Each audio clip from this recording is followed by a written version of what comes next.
Nous avons donc le plaisir de recevoir Bruno Cellier. Bruno Cellier, vous êtes scénariste, metteur en scène, scénographe, également directeur artistique. Vous avez toutes ces casquettes et vous êtes à l'origine du spectacle de la Nuit aux Invalides qui existe depuis 2012. Comment vous est venue l'intuition de ce spectacle? Comment est-ce que vous l'avez réalisé?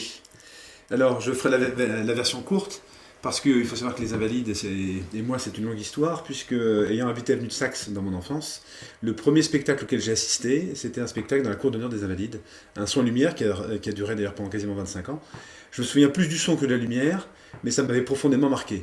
Et ayant été toujours passionné d'histoire depuis ma plus tendre enfance, et donc marqué par ce spectacle-là, je m'étais juré, en quelque sorte, de créer un spectacle des Invalides. Il m'a fallu 20 ans, et c'est la quatrième proposition pour trouver le bon format, le bon concept, qui est donc la Nuit aux Invalides. Mais j'avais déjà fait une tentative en 96, 2000, 2003, 2004, et avant, voilà, que 2012 apporte enfin réalise le rêve. Et la Nuit aux Invalides, du coup, quelle est l'histoire de ce spectacle, de cette grande scénographie? L'idée, je reprends un peu souvent cette image, c'est de la même façon que la pierre chauffée par le soleil restitue le soir venu la chaleur emmagasinée.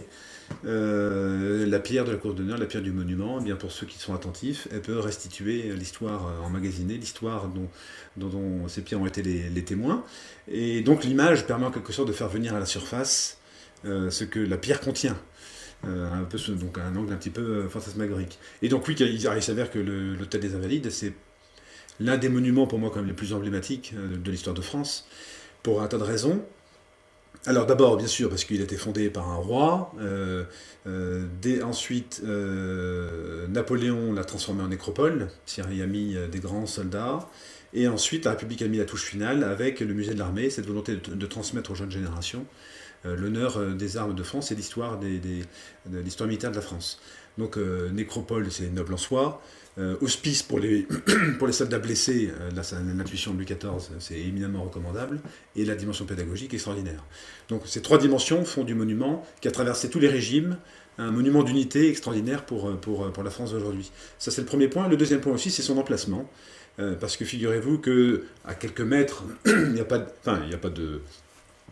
d'absolue certitude, mais sauf qu'on sait que la bataille a eu là, entre les troupes de César et son lieutenant Labienus et Camulogène, le chef gaulois, pour la prise de Lutèce, la bataille s'est déroulée sur la plaine de Grenelle, donc à peu près sur la zone où se déroulent les Invalides. Donc le berceau de l'histoire de France aussi, cette bataille qui a fait que la capitale allait tomber dans les mains de Rome, c'est là. Enfin, vous voyez, bon, c'est quand même... Donc c'est très riche en symboles. Les racines du monument historique sont très profondes. Voilà, toutes ces raisons ont poussé la volonté de faire la Nuit aux Invalides. Et vous utilisez des techniques de mapping vidéo. Oui. Depuis 2012, c'est des techniques qui évoluent énormément. Comment est-ce que vous avez fait évoluer ces techniques et quelles sont les nouveautés aujourd'hui? Alors, c'est vrai que comme j'ai commencé ce métier un peu il y a 25 ans, j'ai vu il y a eu une évolution, plus qu'une évolution, plusieurs révolutions techniques. Et entre la projection d'images de 2019 et la projection d'images de 2012, ça a fortement évolué. Alors d'abord, il y a un fait important, c'est que la cour a été entièrement restaurée. C'est-à-dire que la pierre d'aujourd'hui, en 2012, la cour était quasiment toute noire, et donc altérait, c'est vrai, la luminosité de l'image. Là, cette année, la rénovation est quasiment aboutie, et donc la pierre a retrouvé sa couleur originelle, comme au temps de Louis XIV. Et donc elle a cette couleur chaude, sable, qui la rend si belle, et qui fait qu'elle restitue très bien l'image. Et après, nous sommes maintenant sur des projecteurs 4K laser, qui donnent une bien meilleure définition, une plus grande luminosité. Et il faut 2 fois moins de vidéoprojecteurs qu'en 2012 pour assurer le même spectacle, avec en plus une plus grande luminosité. Donc là, hier on avait je finissais l'encodage avec les techniciens, et c'est vrai que le spectacle ressort d'une façon incroyable, voilà, par rapport à 2012. Et vous l'avez dit, ça fait 25 ans que vous faites ce métier. Comment est-ce que vous êtes arrivé à faire ce métier? En fait, j'ai jamais voulu faire ce métier au départ. C'était un rêve, enfin, comment dire, je voulais créer des spectacles. J'aimais beaucoup créer des spectacles enfants. Et puis, à l'âge de 20 ans, j'ai créé mon premier spectacle sans lumière, un peu à la grande mode des sans lumière en France, c'est-à-dire basé sur le bénévolat et 250 bénévoles. J'en ai monté un, puis un deuxième spectacle, puis trois, quatre. Mais pour moi, ça ne pouvait pas être un métier et puis assez rémunérateur pour ma famille.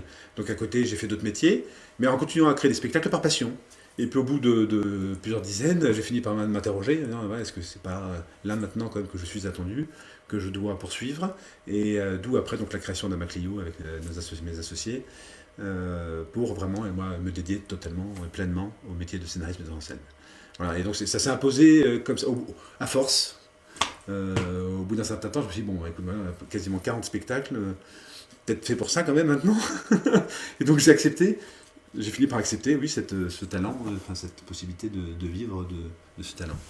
Aujourd'hui, vous avez donc mis en lumière les plus grands monuments de France, la Tour Eiffel, Notre-Dame de Paris, les Invalides et beaucoup d'autres monuments, Carcassonne, le Mont-Saint-Michel. Vous aviez aussi fait du théâtre. Oui. Est-ce que vous arrivez encore à garder ce goût pour le théâtre? Alors, je suis très heureux que vous me posiez cette question. Euh, je prends souvent cette image, je me compare un peu souvent à une imprimante couleur. Une imprimante couleur, si vous tirez toujours sur la même couleur, à l'arrivée, il n'y aura plus aucune impression correcte et belle. Je tiens toujours à me présenter comme un scénariste metteur en scène, parce que le vidéomapping n'est qu'un moyen de raconter une histoire. Et donc, dans les bientôt 60 spectacles que j'ai créés, le spectacle vivant occupe une grande part. Et j'ai d'ailleurs commencé par le spectacle vivant, ce qui permet d'ailleurs d'aborder différemment les spectacles technologiques. L'approche théâtrale, c'est vrai que je considère un peu souvent le monument enfin, avec une certaine vision, enfin, un certain anthropomorphisme en quelque sorte. Mais oui, non, ça aide, parce que pour le mettre en scène, un spectacle de vidéomapping, je mets en scène le monument. Et pour moi, l'acteur principal, c'est bien le monument. Mais je suis très attaché au spectacle vivant, qui pour moi, l'art suprême du spectacle, c'est le théâtre. Et alors, j'ai 2 pièces de théâtre qui m'attendent, que je n'ai pas finalisées, mais que j'espère bien mettre en scène et finir là, dans les 2 ans qui viennent. Parce que c'est nécessaire même à mon équilibre créatif. C'est-à-dire que voilà, la vidéo, tout ça, c'est très bien. Mais j'aime bien aussi le format un peu plus long, le format long d'une pièce. Et puis l'extraordinaire puissance du théâtre. Et j'ai eu la chance de pouvoir faire toucher du théâtre à des jeunes qui n'avaient jamais assisté à des pièces de théâtre historiques ou je ne sais quoi, et qui découvrent avec stupéfaction que le théâtre est pour eux aussi. Et donc il me tarde de revenir un peu au spectacle vivant sous sa forme théâtrale. Oui. Lors de Dame de Cœur, vous avez donc mis en lumière Notre-Dame de Paris. Aujourd'hui, après le terrible incendie qui a ravagé le monument, est-ce que vous espérez pouvoir encore continuer Dame de Cœur, étant donné que la façade est encore sauve? Alors, oui, bien sûr. J'espère, parce que c'est vrai que ce spectacle enfin, le terme a très bien marché et a beaucoup ému, a ému nombre de Parisiens et de visiteurs. Ce que j'espère surtout, c'est que Notre-Dame va retrouver sa dimension originelle et un peu intemporelle, telle que Viollet-le-Duc l'avait restaurée. Et qu'elle retrouve sa mission première, parce que c'est bien une cathédrale, et c'est d'abord une cathédrale, n'en déplaise à certains édiles. Et donc d'abord, j'aspire à ça, qu'elle retrouve sa vocation première. Mais bien sûr, ce sera avec une immense joie, un immense honneur que de pouvoir donner une nouvelle version de Dame de Cœur, parce que ça n'a échappé à personne que la dimension de l'incendie, l'incendie a une dimension pas seulement matérielle, et nombre de commentateurs, bien sûr, l'ont placé à sa juste mesure, qui est aussi éminemment symbolique et spirituelle. Donc forcément, si une nouvelle Dame de Cœur devait voir le jour, ce serait très vraisemblablement une nouvelle version, empruntant certaines scènes déjà, ne serait-ce que pour faire le lien, mais je pense qu'il y aurait des choses à dire nouvelles, oui. Et que voulez-vous transmettre par tous vos spectacles? En fait, je pense pas tellement à ça, parce que quand vous voulez... ça, c'est en vieillissant aussi. Au début, quand on commence, sur certains spectacles, je voulais trop m'attacher justement à cette dimension, dire ah, j'ai pas dit ça, faut que je dise ça. Non, maintenant, avec l'âge, la maturité et puis l'expérience, les choses sont avec plus de nuances.